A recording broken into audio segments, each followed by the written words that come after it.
With 2 days left in the regular season, things started boiling on the court. A face-off between Ja and Ant, an insane ending in Indiana, and things got heated in Detroit. But we gotta start in Memphis for the direct seeding battle between the Grizzlies and the Wolves. And right from the start, the two superstars started going head-to-head. Been back since March. Morant going to work, hangs and scores off the glass. That they can overcome that. 3 games left in the schedule. Edwards hits another 3. Edwards emerging as one of the great superstars in this game. Both teams aligned.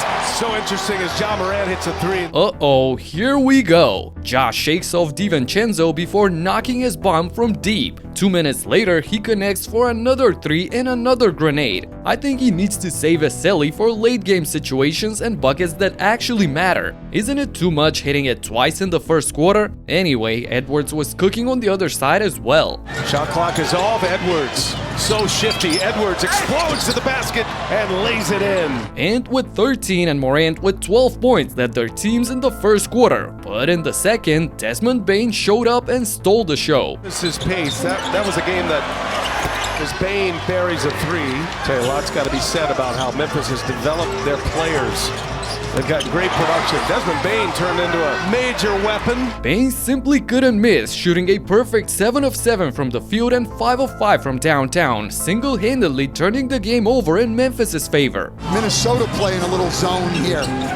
Here's Bane, the zone killer, and he drills the 3. Final possession of the second quarter. Bane, left-handed, lays it in. Wow, little finger roll. 19 points for D-Rex in the period to put the Grizzlies up by 5 going into the locker rooms. But nobody could have predicted the absolute eruption by Minnesota in the next 12 minutes. Memphis beating up their own game right now. It's Randall with an answer on the other end. It's an area that's really dropped off as Edwards finishes through contact with that left hand and going back to the lines. That was a good example of it as Randall hits a 3 over Edey. Well, the Wolves' second chance here as Edwards hits a 3. The Wolves went on a whopping 26-2 run in just 5 minutes, led by Julius Randle to take an 18-point lead and stun the Grizzlies crowd. Everything was going in for Minnesota, even the bounces were quite friendly. Randall's got to put one up, does so, hits the rim, and the foul by the Ant-Man. The Timberwolves didn't stop there and proceeded to have their highest scoring quarter in their franchise history, shooting a blistering 18 of 21 from the field during the process. That's not going to get it done. Nice lead, Edwards to Gobert on a rim run. Myself.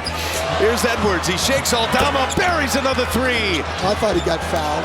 Edwards for 3. Okay, the Ant-Man is on one tonight. Ant-Man with 18 of his 44 points in the period completely blew the game open. An unbelievable 52 points for Minnesota marked the 3rd highest scoring quarter in NBA history. How can you compete against that? Well, the Grizzlies tried their best and actually responded with a big run of their own in the final period. 13 buckets in the first 3 quarters here tonight. Here is Morant, got a 3-quarter. There's their 9th miss of the quarter. Morant, 3-pointer is good again. Sets up Morant in the corner. He drives, he hangs, and he scores! And 1! A 20-7 Memphis stretch got him as close as 10 points, injecting a little bit of hope into the arena. Jackson sets up for 3. Jackson, cash money! But it was too little too late as Julius Randle stopped their streak and made sure to keep them at distance till the end. Randle had an excellent game as well with 31 points, 10 rebounds, and 5 assists on 59% efficiency. Him alongside Edwards were a bit too much to overcome for Ja and company. They're now tied at the 7th and 8th spot in the play-in and need wins in their last 2 games if they want a shot at making the playoffs. Mini plays the Nets and the Jazz, but the Grizzlies don't have the same luck as they face off against Jokic and the Nuggets tonight and will host the Mavs for their final game. After this one, Ant revealed the secret for his monster performance. My trainer told me to black out tonight, so I tried to do that. We be watching I know people gonna love this. He sent me MJ videos every day about blacking out, and I think MJ said something like, "Why would I worry about a miss if I haven't took the shot yet?" So he be sending me stuff like that, so I appreciate him. Moving on to Indy, where the Cavs had a 5-point lead in the middle of the 4th and played great despite playing without 4 key players. But the Pacers were still fighting to secure a home court advantage in the first round, so we were in for a frantic finish. Cavaliers Cavs in this quarter, 3-point shooting, 6 of 7. Porter will weave. Merrill outside, a fake, a three. What? Got it! 15 points! 4 of 4 threes in the fourth. In the corner, Walker triple. Good! Oh my goodness. This is the last regular season game. It's Porter right down the lane and for 2, Clydes. Wow, what an exciting sequence! With both teams playing all out, Halliburton stepped up for Indiana in the clutch. Halliburton sets, fakes the three, drives into a thicket and gets it to go. The other way comes Halliburton. Tied at 107, this could break the tie with a three. What a game for Hallen. Just 7 turnovers for Indiana. Halliburton sets another three. Oh! Tyrese with a personal 8-0 run puts his team up by 6 with 3 minutes left to play. However, Cleveland has Craig Porter Jr. Porter will make a move. Minute and a half to go. His three. Wow. Down the hatch. Porter with a triple. And with the Pacers unable to get a bucket for 2.5 minutes, the Cavs had a chance to tie or even take the lead. Porter is there. The defense by Nembhard. Hooking it in. Thompson. Turner defends. Spinning. Outside of Carl. A fake. A three. No! Rebound ricochets out of bounds. Indy withstands the attack, but Nesmith committed an off-ball foul here on Javonte Green, sending him to the line for 2 free throws. Green splits the 2 shots, and with 20 seconds to go, now Hallie has a chance to put the dagger in Cleveland's heart. Halliburton. Nembhard. Inside cutting. Outside Halliburton with a three. No! Rebound Turner. Kicks it out. Foul Cleveland. Tyrese misses the 3, but Miles Turner comes up with the huge offensive board to give his team another possession. So the Cavs foul Aaron Nesmith, who can make up for his foul by knocking down both freebies. But he splits them too, awarding the visitors one last chance for the win. Porter has it now. Porter's got it. They'll step back. He'll feed inside.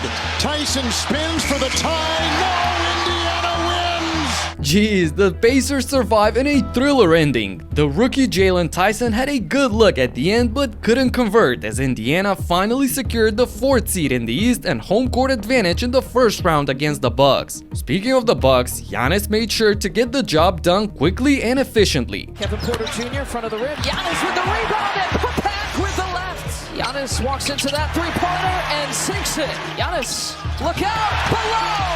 Oh! In just 25 minutes of action, the Greek Freak posted 28 points, 11 rebounds, and 5 assists on 65% from the field. All of that without a single turnover, leading Milwaukee to their 6th win in a row. And I gotta give a shout out to Kevin Porter Jr. as well for balling out in the last 4 games. In Lillard's absence, KPJ took the playmaking role and is averaging 21 points, 7 rebounds, and 6 assists per game, and 3 steals on 43% from long range. That's what I call a comeback story. And last but not least, I gotta show you the intense moments from the game between the Pistons and my Knicks. Minute and a half remaining.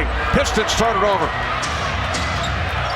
Here's a emphatic slam. Even with OG, Josh Hart, and Mitchell Robinson out, New York had control throughout most of the game, leading by as many as 13 points in the 3rd period. But Cade Cunningham took matters into his own hands and with 3 straight buckets in less than a minute, got Detroit back within 6 points. Then things got a little chippy. It's climb right back. Brunson fouled by Schroeder. And then Achua pushes Schroeder out of the way. Not too early to set a physical tone. And Schroeder didn't want to move. Brunson goes down and he just stands there. One of the Pistons got a hand on it. And Tucker. And then he stands over him. Yes, stands over Schroeder as we saw a minute ago from Schroeder on Brunson. Here we go. In a rare appearance by PJ Tucker on the court, he made sure to put Schroeder in his place and let him know that he got his teammates back. If Beef Stew was in the game, things would have escalated for sure, but luckily for all, he was on the bench at the moment. Regardless, Cade was in and he made sure to close the gap even more going into the 4th.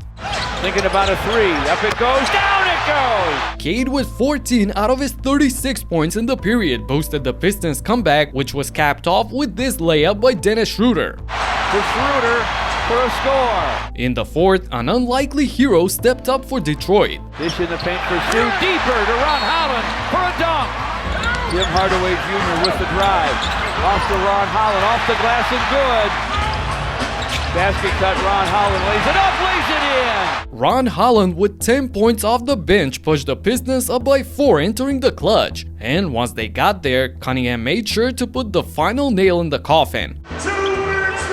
Cade stops and fires and fills it! Cade playing like a superstar tonight. Cat was left alone on the other end, scoring 15 of New York's 21 points in the entire quarter. My Knicks are gonna need all they can get against this scrappy Pistons team when they meet in the playoffs in just 10 days from now. And Nikola Jokic has been giving the Nuggets all he has all season long. Last night, he even took the drawing board and became the coach. I broke down yesterday's action in this video, so you gotta check it out. Talk to you in the next one. Peace out.